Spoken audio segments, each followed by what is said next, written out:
Bismillahirrahmanirrahim. Assalamualaikum warahmatullahi wabarakatuh. Adalah bagaimana dalam dunia usaha sebagai seorang pengusaha, praktisi usaha, agar bisa menjalankan usaha-usahanya sesuai dengan syariat halal sehingga bermanfaat dan barokah. Awalnya kerjaan apa? Yang punya si kerjaan awal kan samudera. Betul. Nah, antum dapat di samudera berapa? 3 juta. 3 juta. Antum jual ke Ramadan 2.200.000. Kok istilahnya jual? Beli jasa. Beli jasa. Antum menjual uang. Oh iya. Iya. Wah, ini materinya sangat luas ya. Jadi saya merasa hampir semua yang saya butuhkan itu ada di sini. Terutama mengenai maliyah itu ya, banyak banget mulai dasar-dasar Quran dan hadisnya. Dari mulai jual beli, kemudian sistem-sistem jual beli sampai terakhir hukum zakat. Dan bagaimana kita mencari dana secara syariah, mencari keuntungan secara syariah, dan juga bagaimana kita membagi dana itu secara syariah. Jadi kita belajar tentang mudharabah. Di situ ada murabahah, masalah jual beli, kemudian warisan. 1 laki-laki 3 perempuan. Ada nggak laki perempuan di sini? Ada, berarti tetap 1:2.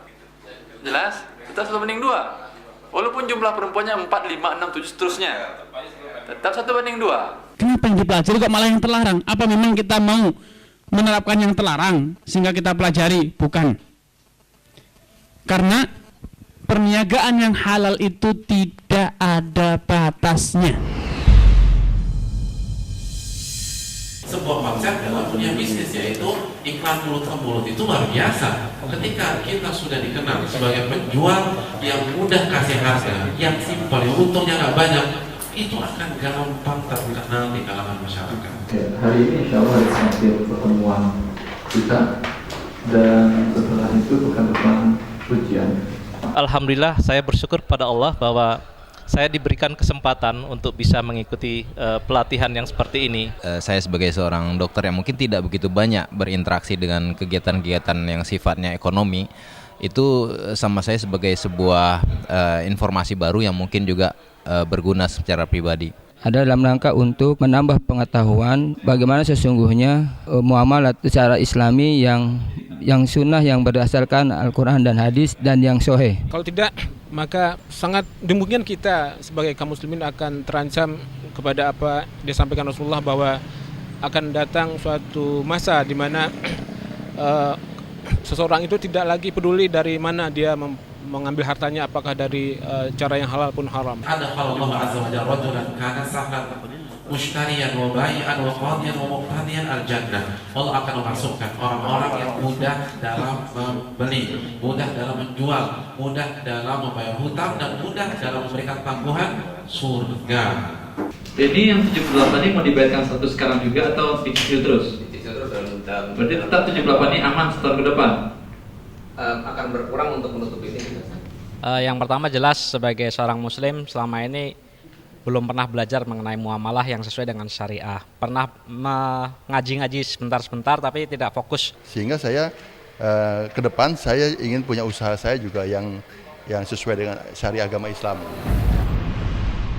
Kapan mulai menghitung haul harta perniagaan? Harta yang dijadikan atau harta yang terkena zakat yang lainnya, yang bukan harta perniagaan juga, seperti uang, emas, perak. Bagaimanakah MIA Murabahah ini diaplikasikan dalam konteks sistem perbankan dan keuangan Islam saat ini, khususnya di Indonesia dengan segala variannya dan juga modus operandi dan analisis per kasusnya gitu. Cara menghitungnya begini, perkirakan kapan awal modal usaha sampai nggak 85 gram emas nilainya. Yang itu berbentuk barang kan? Berbentuk barang ini berapa Anda mendapatkan per hari ini? Sekarang yang saya jual kepada Anda. Anda mau nyicil atau tunai? Untuk nyicil? Iya, nyicil. Saya jual 60 juta sekian. Tahu 10 juta jelas? Iya. Cukup? Cukup. Alhamdulillah. Ya, itu kan jadi apa namanya sebelum tahun 2006 itu suku bunga perbankan itu sangat rendah. Dari sisi pertambahan sama-sama bertambah. Yang membedakannya apa? Apakah akadnya? Karena akadnya di awal disebut dia sebagai bunga, kemudian di bank syariah disebut Bagi hasil, riba memang pertambahan dalam bahasa Arabnya. Dan pertambahan seperti riba ini dihancurkan oleh Allah. Kalaulah Tuhanmu mengharamkan riba itu, wahai Muhammad, karena riba di dalam jahiliyah berakar dan berdarah daging di tubuh mereka. Yang diajarkan oleh siapa? Yahudi yang mengajarkan riba kepada jahiliyah di waktu itu. Mau samudra, mau PPA, PTB pada saat ada pekerjaan, sudah pasti pekerjaan itu akan diberikan ke CV Armada. Nah, CV Armada juga punya kepastian bahwa saya akan ada pekerjaan yang diberikan oleh Red Tokyo. Jadi Belum. Enggak, tapi SPK. Mungkin ada, mungkin tidak. Betul, tapi artinya mungkin banyak, mungkin dikit.